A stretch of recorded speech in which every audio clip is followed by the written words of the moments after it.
안녕하세요. 저는 결혼을 앞두고 있는 30대 초반의 여성입니다. 그런데 최근 남자친구 부모님 때문에 파혼하게 생겨서 이렇게 사연을 보내게 되었습니다. 저는 단순히 가치관으로 인한 생각의 차이일 뿐이니 마음이 가는 대로 하면 되는 것이고, 더군다나 저희 부모님이 해주시는 집이니 제 마음 가는 대로 하는 게 옳다고 생각했습니다. 그런데 남자친구 부모님이 저보고 저희 부모님이 마음대로 해주시겠다는 건데 부모님 상대로 제가 너무 계산적으로 행동하려고 하는 거라면서 저보고 현실 감각이 제로냐며 철이 없다는 말씀까지 하셨습니다. 이런 말이 나온 이유는 친정 부모님께서 해주신 집값을 제가 갚겠다고 했거든요. 이게 왜 계산적이라는 소리를 들어야 하는 이유인지 정말 모르겠더라고요. 제가 정말 저런 소리를 들을 만큼 계산적이고 철없게 행동하고 있는지와 이 결혼을 그냥 진행했을 때 나중에 후회하지 않을지 경험이 많으신 분들께 묻고 싶어서 이렇게 사연을 보냈습니다. 솔직히 계산적이고 이기적인 면이 있다는 것은 어느 정도 맞다고 생각은 합니다. 저 역시 후회하게 되거나 제가 퍼다줘야 할 결혼은 하고 싶지 않으니까요. 하지만 저는 제가 결혼을 준비하면서 한 저 행동과 말이 저런 소리를 들을 행동이었는지가 정말 궁금합니다. 간단히 얘기하자면 남자친구는 저보다 2살 연상이고 현재 8천만 원을 모았다고 했습니다. 연봉은 4천만 원이 조금 넘고요. 저는 30살이고 여태까지 모은 돈은 1억이 조금 넘습니다. 연봉은 약 5천 정도 됩니다. 지금은 그냥 돈을 모으고만 있지만 몇 년 전에 주식을 하면서 돈을 조금 불리게 되었고 개인적으로 제 나이와 연봉에 비해서는 좀 모아둔 편이라고 생각하고 있었어요. 남자친구와 상의를 할 때는 양가 도움 없이 저희가 모은 돈으로 해결하자고 하면서 원룸이나 투룸이든 구해서 형편껏 그때그때 넓혀가자고 결정을 했습니다. 그래서 쓸데없이 돈을 쓰지 말자고 했죠. 예를 들면 예물이나 예단, 스드메 같은 것들이요. 구할 수 있는 한도 내에서 집은 최대한 깨끗한 집으로 구하고 신혼여행만 좀 좋은 곳으로 가자고 남자친구와 얘기했습니다. 남친도 자기 집에서 도움을 못 줄 것 같다며 걱정하던 찰나에 생각이 맞아 좋아하더라고요. 그리고 처음으로 부모님들께 각자 의견을 물었습니다. 저희 부모님께서는 왜 고생길을 자초하려고 하는지, 남의 집살이라는 게 살다 보면 서러운 일도 많을 거고 정 안 되면 집은 장만해 줄 테니 나머지 결혼 비용만 알아서 하는 쪽으로 생각해 보라고 하셨죠. 그런데 남자친구 부모님은 생각이 조금 다르셨습니다. 결혼을 할 때 1,000만 원 정도 보태주시거나 아니면 시댁으로 들어와서 살라고 하셨습니다. 시댁에 들어와 살면 신혼방의 인테리어와 가구를 싹 다 바꿔주시는 건 부담해 주신다고 하더라고요. 제가 시댁에 들어가 살게 될 결혼은 절대 안 한다고 해서 현재 그 소리는 싹 들어간 상태입니다. 친정은 서울이고 저와 남자친구 직장도 서울입니다. 남자친구의 집은 경기도이고요. 굳이 직장과 둘 다 멀어지면서까지 시부모, 시동생과 20평대 전세 아파트에서 살 생각은 정말 눈꽃만큼도 없는 게 제 속마음입니다. 남자친구와 다시 상의를 하면서 3가지 방법이 나오게 되었는데요. 먼저 첫 번째는 둘이 모은 돈에 앞으로 더 모을 돈으로 전부 해결하자 이거였습니다. 그리고 두 번째는 남자친구 집에서 1,000만 원을 받고 이건 남자친구 부모님의 의견이고요. 거기다가 둘이 모은 돈을 합치는 거죠. 그 다음 대출받아서 최소한 아파트로 신혼집을 장만하자. 이런 얘기가 나왔는데 부모님들까지 의견을 절충하게 되었습니다. 저희 부모님께 최대 2억까지 도움을 받고 혼수는 반반으로 채워넣고 대신 살면서 매달 100만 원씩 저희 부모님께 드리는 방법도 있었어요. 이게 바로 3번째입니다. 집은 어차피 같이 갚는 거니까 당연히 공동 명의로 시작하는 거고요. 남자친구도 솔직히 원룸이나 투룸 겨우 구해서 시작할 줄 알았는데 막상 아파트 들어갈 방법이 생기니 혹한 것 같더라고요. 그래서 2번째와 3번째 중에 결정하자고 했습니다. 그런데 2번째는 아무래도 대출을 받는 거니까 이자 부담도 상당할 테고 그래서 결국 3번째로 하기로 했죠. 솔직히 무이자나 다름없으니 3번으로 하는 게 좋겠다고 결정을 했는데 서로 집에 인사 가면서 이 부분에 대해서 말씀드리기로 했습니다.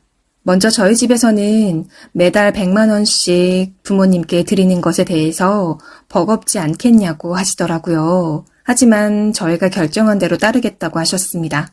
그런데 남자친구 부모님께서는 예단을 안 하기로 결정이 났으면 보태주려던 1,000만 원은 예단 명목으로 본인들이 쓰시겠다고 했습니다. 나머지는 저희더러 알아서 하라고 하셨고요.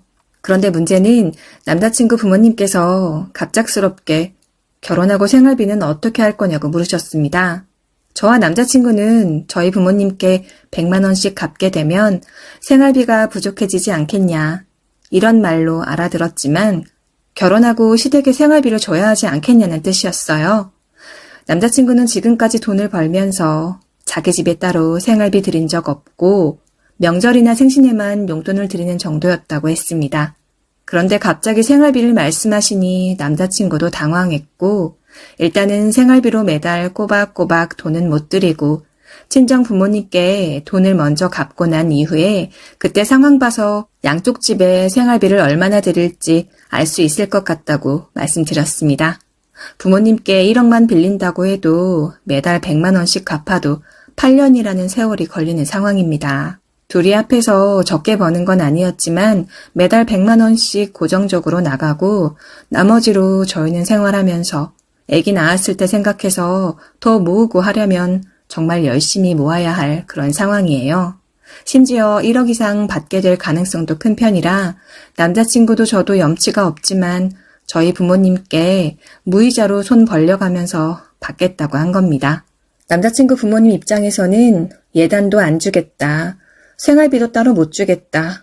그런데 저희 부모님께는 매달 100만 원씩 드려야겠다 하니 너무한 것 아니냐고 하시더라고요.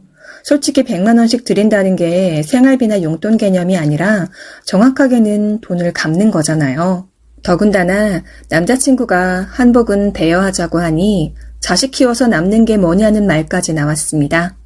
저희 집은 오빠가 결혼할 때 맞추셨던 게 있어서 한복 걱정은 없었는데 남자친구 집은 저희 집 상황과는 좀 달랐습니다. 남자친구 입장에서는 30년 넘게 부모님을 보면서 한복 입은 모습을 한 손가락에 꼽게 봤는데 굳이 입을 일이라고는 없는 한복을 아껴도 모자랄 판국에 따로 맞추고 싶지 않다는 게 생각이었습니다. 예단을 생략하자고 했으니 각자 부모님 옷도 그렇게 해결하기로 했죠. 그런데 그걸로 너무 서운하다고 하시니 어차피 남자친구 남동생도 결혼할 때 한복이 필요하게 될 거고 이번 기회에 한복은 그냥 해드리는 게 낫겠다고 해서 어머님 한복은 해드리기로 했더니 다음엔 아버님이 그럼 자기는 한복 안 입는데 어쩌냐고 하시더라고요. 남자친구는 2년 전 아버님 환갑 때 좋은 양복 한 벌 해드렸으니 그거 입으시면 된다고 했더니 평상시에 입을 양복과 자식 결혼식 때 입을 양복은 다른 거라는 억지를 부리셨죠. 일단은 더 생각해 보겠다고 하고 나온 게 저저번 주 일요일입니다. 그런데 수요일에 일하는데 어머님께서 상견례 날짜 잡는 것도 있고 하니 한번 보자고 하셔서 그럼 주말에 남자친구와 같이 찾아뵙겠다고 했더니 저 혼자 왔으면 한다고 하시더라고요. 회사 동료 중에서 먼저 결혼한 분들께 여쭤봤더니 문자만 봐도 느낌이 쎄하다며 저한테 가지 말라고 아주 몸서리를 치길래 저는 전화로 회사 일이 바빠서 찾아뵙는 건 좀 힘들 것 같다고 말씀드렸습니다. 실제로 정말 회사에서 일이 너무 많았어요. 그래서 어머님도 일단 알겠다고 넘어가셨으나 금요일 저녁에 남친 어머니께서 전화가 왔습니다. 네가 정말 바빠서 못 온다고 하니 전화로 얘기할 수밖에 없네. 회사 일이 바쁘다니 할 말은 없다만 그래도 결혼하겠다고 하면서 딱 한 번 인사 오고는 시부모가 한 번 오라니까 그렇게 먼 거리도 아닌데 안 온다는 거 보고 솔직히 좀 실망했다. 어쨌든 이번 한 번은 그냥 넘어가 줄 테니 다음부터는 그러면 안 된다. 알았니? 그리고 내가 생각해 봤는데 너희 친정부모님께 매달 100만 원씩 드리고 이 시부모님한테는 한 푼도 안 준다는 게 솔직히 말이 되니? 내가 주변에 다 물어봤는데 시부모한테는 돈을 줘도 친정 부모님한테만 돈을 주는 며느리가 어디 있냐고. 다들 그러더라. 그게 용돈으로 드리는 거든 빌린 돈을 갚는 거든 그렇게 한쪽만 티나게 주는 건 솔직히 아니잖아. 더군다나 너희 부모님이 먼저 갚으라고 하신 것도 아니라는데 왜 너 혼자 나서서 그러니? 낳아준 부모가 마음으로 돕겠다는데 그걸 갚겠다니. 계산적으로 행동하는 게 너 되게 못돼 보여. 그거 알고 있니? 어머님은 이날 저도 100만 원씩 주고 나면 생활이 어려운 게 뻔히 알 텐데 왜 주겠다는 건지 모르겠다고 하셨습니다. 그러면서 남들 보는 눈은 생각도 안 하냐고 하시더라고요. 친정에 100만 원 줄 거면 자기들도 똑같이 100만 원을 주던지 아니면 50씩 주던지 그것도 아니면 같이 줄여서 똑같이 주던지 하라고 솔직히 친정이랑 똑같이 달라고 하는 것만 해도 많이 양보한 줄 알라고 하셨습니다. 생각나는 것만 해도 저 정도고 이날 어머님은 거의 랩을 하듯이 퍼부으시더니 본인 할 말만 하시고는 뚝 끊으셨습니다. 제 입장에서는 일단 이런 전화를 받았다는 그 자체가 말로 표현할 수 없이 불쾌했습니다. 그래서 남자친구한테 전화를 걸어서 따졌습니다. 이런 전화가 왔는데 어머님 생각이 이러신 걸 남자친구 너도 알고 있냐고 말이죠. 도대체 당신 부모님 인사 갔을 때부터 왜 그러시냐고. 당신 입으로도 말한 거지만 당신 부모님 자식들 키우면서 그렇게 다 퍼주신 분들 아니시지 않냐고 말이죠. 그런데 왜 손 안 벌리고 결혼하겠다는 자식들한테 도리어 자기들 거를 내놓으라고 하시는지 이해가 안 된다고 얘기했어요. 그만큼 주신 분들이시면 다시 되돌려 드리는 거 더 많이 드리게 된다고 해도 좋게 드릴 마음이 있었어요. 그런데 그렇게 해주지도 못하신 분들이 그 이상을 요구한다는 거 전 정말 웃기지도 않으니 못 받아들이겠다고 딱 잘라 얘기를 했죠. 나 여태까지 너네 집에 딱 한 번 갔어. 한 번 본 사람한테도 어려운 줄 모르고 저런 말하는 분들이 결혼해서 여러 번 보게 되면 어떻게 변할지 생각하면 정말 소름이 끼쳐. 지금 생각 같아서는 너하고 아예 끝내자고 하고 싶은데 엄밀히 말하면 네 잘못은 아니니까 결혼 접고 시간을 가지는 걸로 하자. 난 솔직하게 다 말하자면 이대로 결혼 진행할 생각 전혀 없어. 그런데 나중에 결혼을 한다고 해도 앞으로도 쭉 너네 어머니에 대한 마음 안 풀어질 것 같아. 기분 좋은 얼굴로 자식된 돌이 못할 것 같다고. 저는 이날 남자친구 어머니께서 저에게 했던 그대로 퍼붓고 전화를 끊었습니다. 남자친구는 당장에 저희 집 앞으로 찾아오고 계속 미안하다. 대신 사과하겠다. 제 마음만은 풀어달라고 미안하다고 했습니다. 문자에 음성 메시지로 계속해서 미안하다고 하더라고요. 그리고 좀 전에는 남자친구 어머니께도 전화가 왔는데 안 받았더니 문자로 전화 좀 받으라고 미안하다고 이렇게 문자가 왔습니다. 제가 이런 상태니 새언니가 전화가 와서는 아가씨가 결혼을 하면 시어머니가 되실 분인데 이런 말 미안하지만 좀 생각이 없으셨던 것 같아요. 며느리 초장에 잡으려고 기싸움 하려고 한 것 같은데 결혼하면 솔직히 아가씨 엄청 피곤해질 거예요. 전 정말로 결혼을 하게 된다고 한들 남자친구 어머니 얼굴 웃으며 볼 자신도 없을 뿐더러 지금 같은 마음이라면 명절이든 생일이든 집에 찾아가고 싶은 마음도 전혀 없고 남자친구와 만나서 얘기 한번 해보기야 하겠지만 만약에 남자친구 입에서 미안하다는 의미 없는 소리만 되풀이될 경우라면 남자친구 부모님이랑 연 끊거나 아니면 제가 시댁을 챙기는 일은 없을 거라는 그런 소리가 나올 것 같습니다.